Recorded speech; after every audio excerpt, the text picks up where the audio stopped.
We are really pleased and happy to welcome you for our next webinar, our webinar from the month of March. This webinar is with a guest. We are happy to welcome here on campus Professor Thomas Ritter.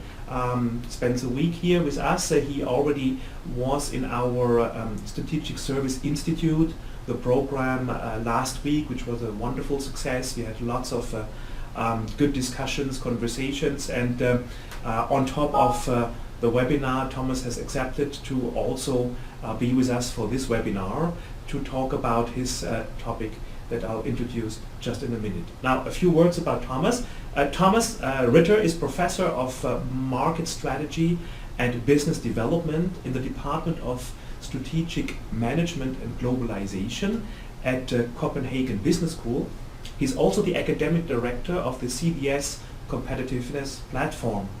Now, Thomas and I, we know each other for many years, and I'm happy that he accepted to join us, because Thomas is now working since quite some time now on a major project sponsored by the Danish Industry Association on the digital transformation journey of businesses. And in that project he has a number of really interesting research endeavors that have started, and he has published already quite a bit about that topic.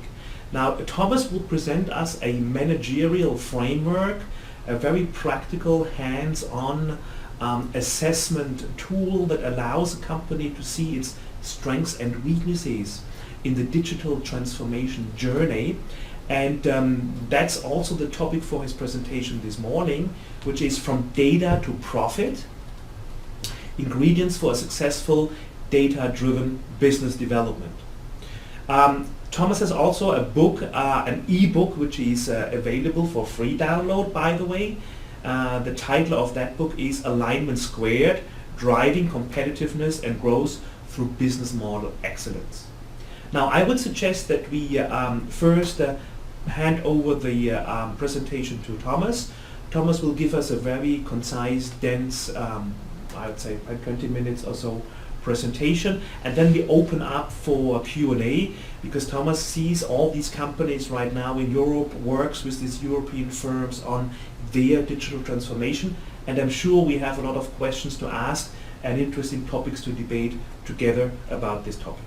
So with no further ado, Thomas, the floor is yours. Thank you very much, Wolfgang. It's a pleasure to be here, and I have been very much looking forward to present parts of our work with the digital transformation, and even more so in 20 minutes to discuss with you some of your challenges and how that fits our view of the world, how this compares to the challenges we see in Europe with European companies. My presentation has three parts, so I would like to first present you how we see data entering the business model in general terms to frame the challenge. I will, as a second part, show you one of the companies we work with, and you will realize that this is a special company, but also a very interesting digital version of a business. And finally, I will show you our capability map, because we have identified 9 capabilities which are important to master in order to realize profits from data. The outset of the project is very simple, and I hope you can recognize the same challenge. There's lots of data, and there's a lot of expectations on how much profits we can make out of the data. Yet there is a problem in terms of realizing all of that data and really make the transformation, and not only the announcement that this would be a very good idea. If we jump into the business model, and as Wolfgang said, the background and further explanations about that model is in that ebook I have. If we start describing a business model, it's very important that we have the why, the objective. Why do we do that business? And in terms of the digital transformation, the question becomes, why are we going digital? Why do we want to have this transition? And I'm usually saying that there are three opportunities. The one version is that companies would like to lead the transformation. They would like to win and pioneer in their industries, and would like to be the first ones to be on the next wave of that business. Number two is that the competitors are already running with the agenda, and it's more catching up of the business. We need to do it because our customers and our competitors have already arrived on the digital transformation. And the third version is that somebody had a good idea after an inspirational encounter, but there's no objective business-wise. It's just a good idea, and that of course creates some problems in some companies that there is no business opportunity connected to the digital transformation. It's just the flavor of the month. If we describe the business model further, it's important for companies to know who are the customers. So who do we need to make happy? What kind of jobs do we need to do as an organization in order to be successful? The next dimension are the value propositions. What exactly is the company offering to these customers? How does the organization address the customer needs? A third dimension which is important to me is value demonstration. I see too many companies which have very good value propositions and they know exactly who should buy it, but they have no idea how to convince the customer. And you can call that sales and marketing, but in my world, the task organizations have is to demonstrate the value they can help the customer creating. And that's an important part for me in terms of business models. And finally, we have the capabilities. What need the organization be good at in order to do all of that? So which capabilities are central to our business model in order to do that? And as you may have noticed, the book is called Alignment Squared, and as a squared German I can offer you many squares. The interesting part which I realize is that after all the years with business modeling, organizations have become very good in explaining what are the dimensions. If you use my 4 boxes or 9 elements of other business models, the next step is that the alignment is optimized so that the right customers buy the right product, and that would be the crosses in the extra boxes to understand how are the parts connected in our business. Now that as a background, the interesting part now is where and how does data enter the business model of an organization? And we make analysis and we realize that one part is that there's a need for data. Customers need data. It's not any longer good enough to do the job. Many organizations find themselves in a situation that they also need to document that they have done the job. So the customer expects reports, maybe real data, access to process data, and so forth. And this has led in our project to a need to resegment customers, to introduce a customer segmentation which also caters for the different needs of data at the customers. At the same time, customers are very willing to share data, or in a B2B setting, very often not willing to share data. So there's a fight and a power play of data which is connected to the customer and which needs attention in organization. Likewise, if we look at value propositions, companies are selling data. That's the new resource which is offered to customers. Unfortunately, not always for a good price. Very nicely connected to Wolfgang's work in terms of services, where the agenda must be from free to fee. So I like that a lot. And it's history repeats itself in a certain way here. But it is part of a value proposition to have that. On the return route, a lot of companies are selling devices which are very talkative. So they're giving data back. There's lots of censored units out there, so that the value proposition actually becomes a data source, and companies can pick up that data and suddenly are much more intelligent about what is happening in the application. If we look at the demonstration, also demonstration is a data source. We know that for a couple of years that we have click streams on the internet. We know exactly how long people look at the website, where do they break the purchasing cycle, and so forth. So there's a real clear data collection exercise in the way we sell and interact with customers. And likewise, customers today expect that your value demonstration is data driven. They don't want to have hunches and good feelings. They want to know how much money did other customers save, how fast can I get these kinds of things installed, and so forth. So there's a very clear notion of demonstration and data as well. And finally, you can imagine how the slide is built up. Yes, Data in organizations is part of the capability, so this is where many organizations these days work, that all their work processes, all their activities is digitalized and censored in a way that there is a clear digital mirror of the physical organization. And of course, IT becomes a core capability of any organization. It is so key today that you have control and issues around these data in IT. We'll come back to that kind of capability in a second. You may have heard of Industry 4.0, which is, I realize, a European term. That is the connected production, where all the elements in a production talk to each other. I realize that Internet of Things is maybe the more American term, but it's the same. We have connected devices. This is a key thing in Europe. In my world, as you can see, 4.0 is in all the dimensions of a business model. Companies are facing what I call customer 4.0. That's the customer which expects that everything is connected. That's the customer who would like to be on the internet and return it to a physical store. That's the customer who expects that all the parts are integratable and they talk together and everything can be run via a smartphone and so forth. Our value propositions need to be connected and digitalized and coordinated in our demonstration as well. So I think our business models have come to a point where 4.0 is all around in that. I would like now to jump to a company we have been working with. The company is called Wisecon, and they look at these little fellows. This is a nice little animal which normally lives a little bit below surface. And it's not that it's not a cute animal to look at. The problem is that they have very good dentists. Their teeth are very, very strong.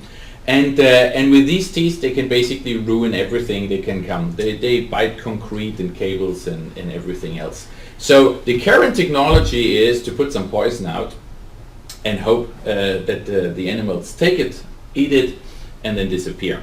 Now that's of course a very suboptimal solution which is globally implemented. This organization thought that first of all we need to fight the rats where they are and we need to have control over that. So they have built a system which looks like that. They have traps which are in the sewer. There's electricity in those traps. There are sensors and everything else. Data is sent over the internet and over some networks. So what you see on the right hand side is the WISE plan. That is a dashboard on accessible everywhere in the world. So now out of Denmark they can control rat activity around the globe. So this is a very, very interesting system which is completely digitalized.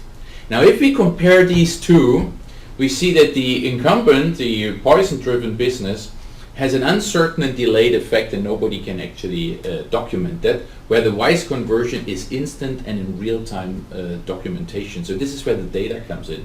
They can exactly tell was there activity, was there non-activity, and what kind of activity has been and how did they deal with it. It's non-toxic, which of course in a green environment and the social responsibility version is much better than the poison.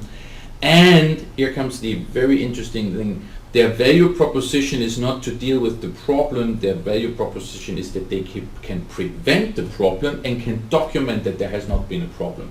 This is a completely different thing, and we would call that in our modern world a true disruption to the whole industry, which is then data-driven. And of course the location they can deal is everywhere in terms of the installation.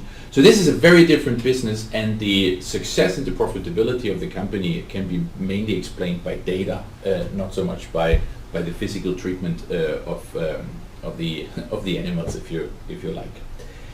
If we take that company, we can now transition into our capability chart, which is we have a data-driven foundation. We identified that there are three elements which are the foundation of any data-driven business. And the three elements are data, analytics, and permission. And if you don't have any data, it becomes very hard to make data-driven growth. That's a no-brainer if you wish. But data is just zeros and ones. Another capability is to have the analytics, and most companies are investing these days in analytics capabilities, hiring people, developing new algorithms, working also with universities on new ways of analyzing and cracking data. So these are two different capabilities. If you have the analytics and no data, it's not good either. And the permission part is related to three elements. One thing is the legal framework. There are things which are forbidden. And in Europe, we are very concerned about person-related data. So there's also new EU legislation coming up. What are companies allowed, legally entitled to analyze? How specific on people you can be? There is another permission which most of the business-to-business firms know. That is, do your partners, for example customers, allow you to use the data? That's a huge battle between organizations. Who is entitled and has the permission to access the data and analyze the data? And the third point we are looking at is social norms. So we have seen issues where it was legal to do the analysis and the partners agreed, but society had a different opinion. So there was a public outrage that companies used the data for that. So we see permission in these three. How able are companies to get these permissions and work with that? Once we have the foundations in place, we look at the data-driven organization. So how is the organization prepared in order to enable data-driven growth? And we look at three elements. One thing is a strategy. We would like to see how is the capability of the organization to develop a digitalization strategy, a data growth strategy. How clear and outspoken is the organization? What kind of strategic analysis is done in order to come up with the grand digitalization strategy? The second part is business development. In what way are organizations able to judge, assess and implement new growth ideas based on data? We see at times that organizations have difficulties to build the business case and to argue the business case and to bring the organization to make a decision, and that's what we see as a capability where companies score high and low. And the final part, autonomy, is an interesting element. We have yet to see the organization where data-driven growth started with a strategy and then got implemented. Most of the implementations, if not all, we find that people in the organization just did. They just experimented. They had an idea, spontaneous. They did the skunk works hidden. And once the idea was mature enough to be shown, then it went into the business development and then it became part of the strategy. So that's the three steps we very often see in organizations. When we get to application, this is where we then earn the money. We see three options. One is optimization. A lot of the data-driven projects are actually saving resources projects. So we want to save money. We want to be more smart in routing our service people. We want to be allocating the right resources to the people. We want to reroute our equipment. We want to optimize our marketing. So there are lots of opportunities to use data to be smarter and faster. The second part is penetration, and that is customers, you can say cross-sales, up-sales, all of these kind of issues. We take our existing customers and we have a capability to identify data needs, develop data value propositions and sell data propositions. Now I see how my business model feeds into that. I need to understand the customer. I need to have a value proposition I can sell, and I also need to have the value demonstration to be able to sell. And we see these elements in order to need to be developed in organizations. And the last one, recycling, that's a diversification strategy. That is, can we use data to recycle that data in a completely different business? And I would like to give you an example of our Vicecon example, which I explained earlier. In one installation, they realized that the system was returning a temperature of 35 degrees Celsius. that's the European measure for temperature, in one of their installations, where all the others in the area returned 5 to 6 degrees, which is the normal temperature on the surface.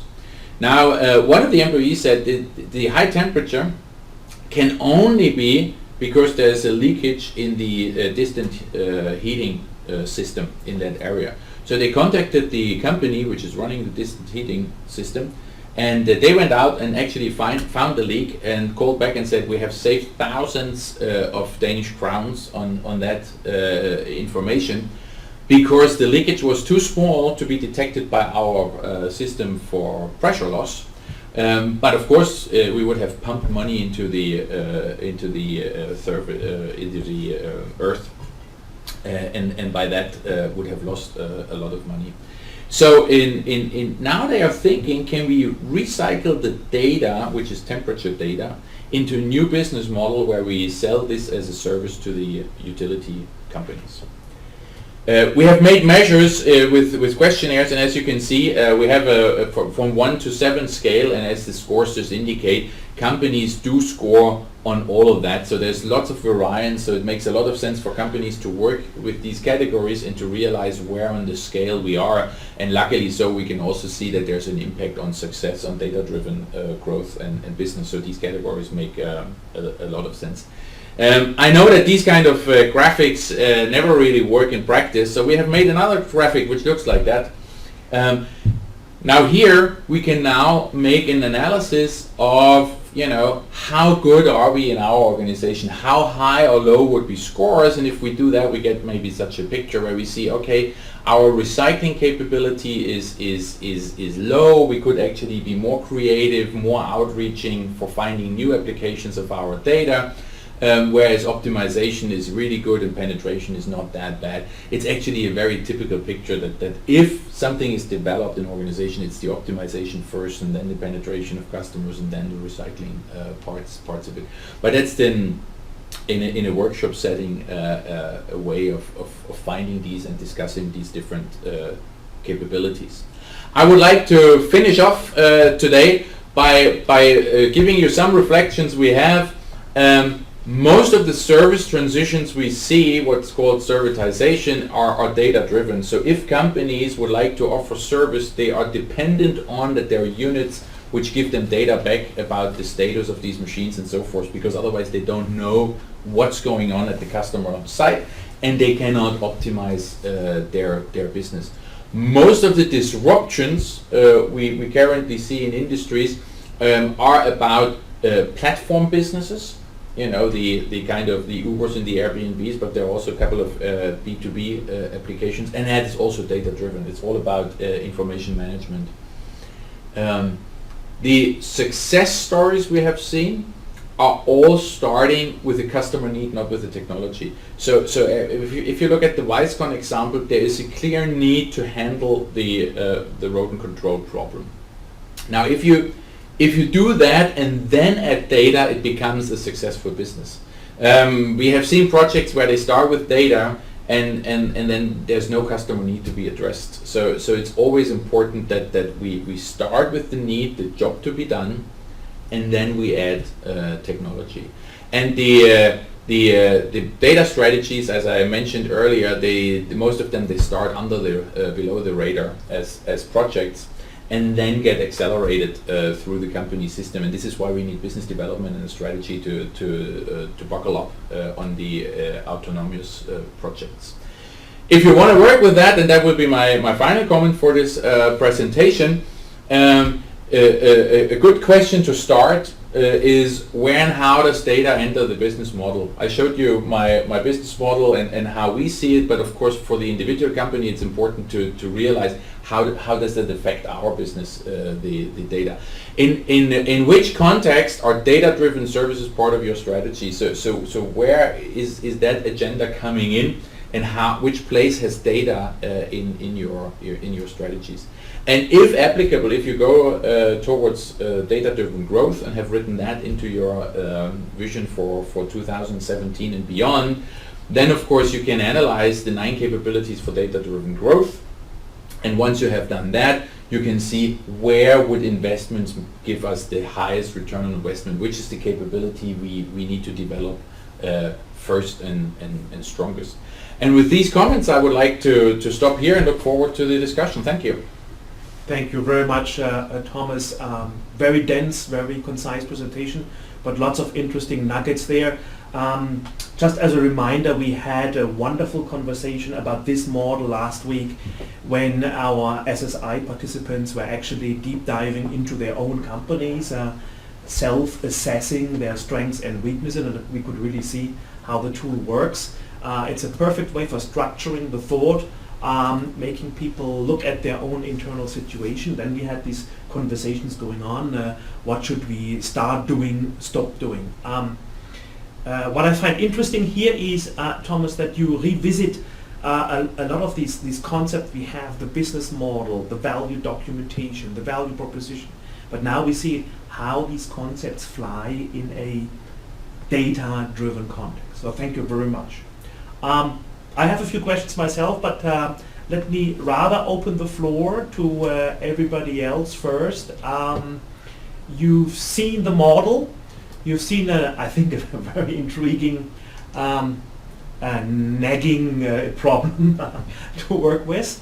And you've seen some very interesting takeaways and messages in all of those areas. Let's hear a few questions that you might have or that might have come to your mind while we went through this presentation. Thank you very much for the presentation. It was very interesting. Just a clarification, a couple clarification questions. One clarification question and then one just overriding question. And so, clarification question, I don't know that I fully understood the concept of recycling. What I got is it's basically taking your data that you already have and reusing it. So we can elaborate that. And then the question is, to me, is it goes back to what you saw, disruptions, platform versus kind of core services you turn to data. That's always, to me, the biggest question, because you see platform companies come, and you see it in certain industries. You see that across all industries, that you're starting to see that emerge. Is there certain other industries that will probably be more likely platform or not? Because it seems that's the big win in this world, is when someone disrupts all your businesses. And do you recommend more that we should look at platforms or more for our own services? Because it's easy to morph your own services, but then you might lose out if someone comes out with a different model. Yeah, I think if we start with recycling, that's exactly like you said. We are looking into how can we use existing pieces of data in a new context, in a new business. This is an interesting exercise because the data is already there. So instead of building new data and collecting other data and going out and having big data and all of these kind of things, which are very interesting, and I'm not denying the value also of that, we realize that it makes a lot of sense to think, to have a workshop, to have some hackathon or whatever you would like to how you frame it, in order to see, is there a new use for the data we already have, like the Weiscon example. They measure temperature, and honestly, for no apparent reason. It's not important for their business to know how warm it is down there. But it was part of the package and so forth. Now they realize that this information actually is valuable for somebody totally different, i.e. the utility company. The Weiscon system also measures if there's flooding, because the system has to go on idle if there's too much water. So now they realize that this information is very important for insurances. So insurance companies know if there's a flooding, or house owners, or if you know that when the flooding is 3 miles away from you, it will hit in an hour. That could be a pre-warning system because they have data from below surface installations. So these are existing data, they have that already, but they find new customers, build new value propositions, and of course also need a new way of selling that. So that's exactly the idea. To your second point, the platform business, that is, let's call the flavor of the month, and it's not only a month, it's the flavor of the last couple of years. that we see these companies arriving, and what our take on that is that of course this is a very important issue for organizations to realize if that is a problem or not, if that becomes an issue for them or not. And in my world, actually, there is a platform business which is data-driven. That's the Ubers and Airbnbs and these kind of companies, and that's of course the core of today's talk with the data. But there are also other platform businesses where companies go in the middle and orchestrate a pool of customers and a pool of organizations. Exactly. Also in terms of services. And you just mentioned that one of your members is last presentation was about Vixo. The last webinar was about this market making between this huge crowd of installers on the one hand and the big retail companies like Starbucks or 7-Eleven, and so you have the company going in between and connecting those networks. Yeah. I see, just to name a very common issue these days, smart home. Smart home is for me a platform because it's a house, of course, a home, but a lot of devices and data around that house goes into that platform called smart home, and the battle is who owns the platform and who gets sidetracked as just a component provider, with the danger of being commoditized, and that's a little bit what I hear you saying as well. Do we need to be aware, afraid, or have our attention towards that? And I would say definitely so, because there is a tendency at the moment that the platform businesses get the most profitability out of the system, also with lower business risk. And that's of course a very interesting area to be with, but it challenges the companies which have the real products, the real R&D costs, Yeah. and the real delivery costs. Coming back to the notion of recycling, it's a really interesting innovation topic, because it's really, we can also already see the matrix of existing versus new data, and existing applications versus new applications. We like to think in 4 boxes, it's easy to do, but it's an absolute fantastic innovation topic. Where and how can I innovate in that space and take existing activities I have and connect them with new problems? So absolutely exciting topic there. When we say platform players versus services, I'm just trying to pick your brain here. I mean, if you look at Uber, of course, we call them a platform, but their monetization came from their application, which, because the platform was, predominantly they built something out of existing stacks. They didn't create an IP on their own. It's just that they use the computing powers and other kind of things that you normally use from the big data stack. But their monetization was application. But we still call them a platform. Yeah. Now there are players so much in the market that come up with now the IoT platforms and IoT platforms, which are basically creating the enabling infrastructure. You can call the infrastructure extended into being a platform, and applications are built by many people on top of it. Now, how do you differentiate these two within the segmentation of platform as a service? Because I'm trying to see if there is a need, really to go a little bit deeper to differentiate this, because one is the core platform as a service, which enables several people to build applications and monetize data. Whereas there is an Uber or Airbnb, which are also called platform as a service, but they are actually delivering a result to the customer. Yeah, I mean, they're creating an experience which is monetizable. Yeah. Does it make sense? Yeah, perfect. It makes perfect sense. I call the Ubers and Airbnbs platform businesses because their own value creation is diminishable, because the only thing they know and they do is connecting people who have a car and time with people who need a ride, or people who have a mattress with people who want to sleep. So they are not actually part of the value creation They are part of the matchmaking between the actors which can work together. That's one way of platform. And you're perfectly right. We see other platforms. For example, I would also call the Apple App Store a platform, because they give a certain technology standard, and everybody has to go through the platform.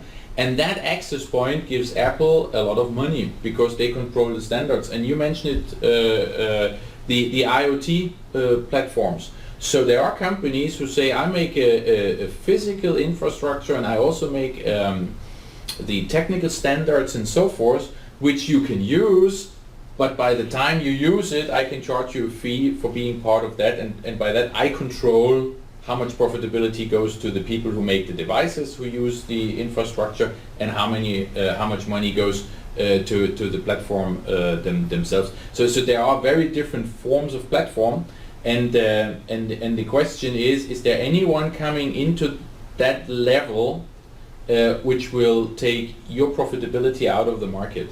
And that's a power play which we see in value systems. So who's gonna win that part? If you have open system where everybody shares something, then of course there's no power involved in that. You can use that. But if you have a gatekeeper who controls your access to the market or to the technology, then of course that access can be very expensive for you. But you're perfectly right. Under the term platform, we see very different versions and variants, and I think this is an interesting field also of study. I do not believe that we have seen the final version of that.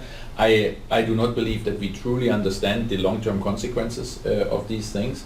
I honestly also don't think that we have really seen the societal consequences of platforms like Uber and Airbnb in the long run. So this is an evolving field where we are as much looking for answers as you potentially do. Thank you. Just a quick question in coming back to your case, Thomas. In our community, we talk a lot about monetizing those things, and you mentioned it actually several times, that it's good to create value on one hand. One of the topics we discuss is how do you get paid in return. So I'm curious, in your example from Denmark, the company brings a new value proposition, a very complex system to put in place. How are they actually getting paid? And in terms of segmentation, this is obviously giving more value to some customers versus others. So I'm thinking about maybe an industry client with a factory that can come to a standstill because one of the little rodents has eaten a cable. All of a sudden the whole factory stands still and the cost is huge, versus me and my home, which would be nice to have that too, but honestly it's maybe an overkill for the 1 or 2 rats per year I find. So I like you saying overkill. That fits the situation very nicely. So maybe segmentation, and then also what kind of pricing model can sit behind it? The interesting part is there's a legal framework which says that if there's rodent activity, something needs to be done, because there's also a healthcare issue. These animals carry a lot of diseases and stuff like that. Now if you are in the segment of customers, so your need is to be active to fulfill the law, but not beyond. Then of course it becomes a cost plus thing. You know, how cheap can I do that? And that's not really interesting for the company to work with. They are looking for customers where failure is not an option. You may remember the famous sentence in the Apollo 13 movie, and that is, as you said, companies where line stops, production stops are hugely expensive. Companies where healthcare issues are significant.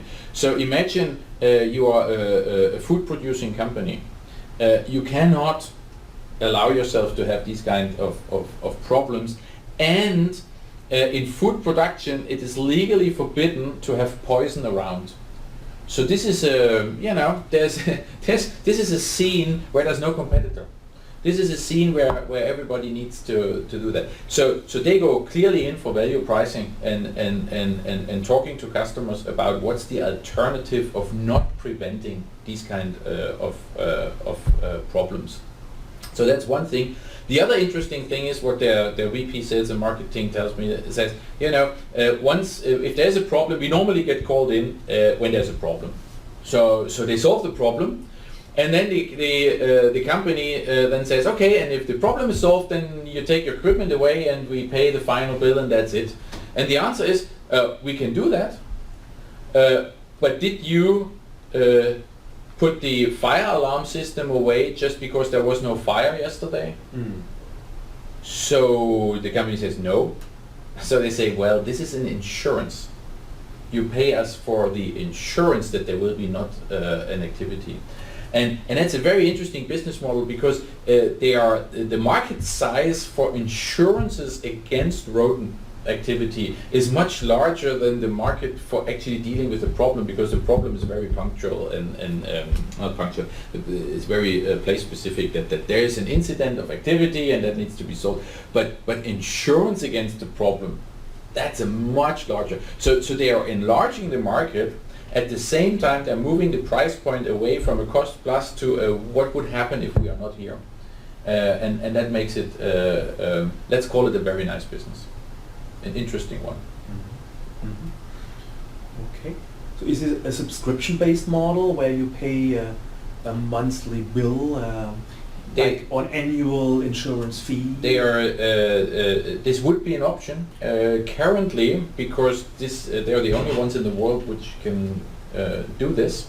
They can allow themselves to ask the customer to buy for the equipment. Okay, so it's still in the mental mode of you buy that stuff and we run it for you. Yeah, exactly. So they sell the equipment and then they sell the monthly subscription for running the analysis and keeping control on top of that. But they are very well aware of the fact that in a future system they may not even sell the equipment. They will go for subscription only. Okay. So that's of course the obvious options they can discuss. But as they are the only ones which can do that globally today, and their value proposition is so strong for the clients who really want and need the equipment, they do it. Yeah. It's an interesting question that we've already seen in other webinars, if you recall, that this allows the companies in pricing to shift the needle away from let me just sell cost plus or sell equipment with a little margin and venture into new pricing models to capture more value with more sophisticated pricing. This is a very interesting move. It also shows, though, that we see some of the companies, if you recall our recent ones like Vixo and now, that it's still a long way to go there, because as we had in Vixo's example again as well, we're still toying around with the ideas. It's like some companies are experimenting with these type of models, but it's not like they have seen it all, been all there, and have hashed out all the pricing tricks and possibilities. It's still in the learning phase, as we see here as well. But the important part, and that's also what we see, what I also meant with start with the customer need and then add technology, is if you on that transition can have successes, small and large successes, earning your money and so forth, that is a better transition, also a more realistic transition than making a huge jump and while jumping not earning anything. Yeah. So I'm not so much worried about the small steps and the successes on the way, and maybe having a more traditional setup, but knowing that we will have to change that because then we are on the move. I think the problem often is that it becomes so big a change that you don't change at all. Yeah. And by that's more a ticket to bankruptcy than a ticket to the future. Remember, this is the notion I always like to promote, and the idea of commercial prototyping. I think in these cases we must apply this idea of prototyping that we know so well from the product world. We have to apply to the digital world. Fast digital prototyping, learn, do, and do this cycle over and over again. Okay, we have only a few minutes left, ladies and gentlemen. Are there other questions that come to mind, topics you would like to raise?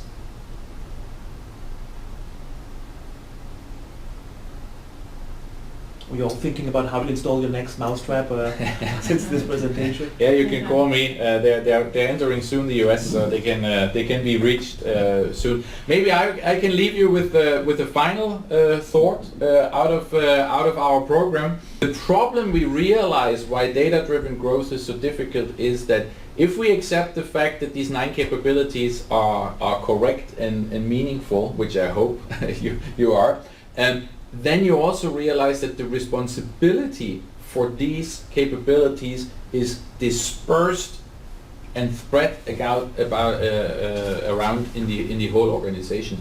And that creates the problem. That creates the slow transition, because we have built organizations which are very good in doing something else, but which are now offering a lot of barriers. So one of the things we actually also suggest and do is mapping out who owns the responsibility for these capabilities in the organization, and how can we bring these people together around the table to discuss how do we move on our digital transition. And it's a huge task for all the organization, and all the companies have my greatest respect in how can they deal with that complexity, because that is by far not trivial to get these things done.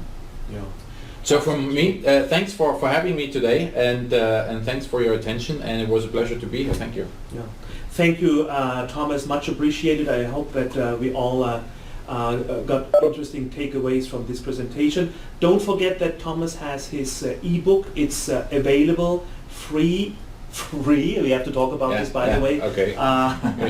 Free of charge. But if you want to read more about this, we have our webinar voice recorded, audio taped. You can always come back to that. We now have a suite of several webinars, and I think, and I do hope, that you see a picture building up of how our experts help us understand what's going on, and also interpret how we should act as community of practice members in the Center for Service Leadership. With that, merci beaucoup. Thank you very much. Vielen Dank, Thomas.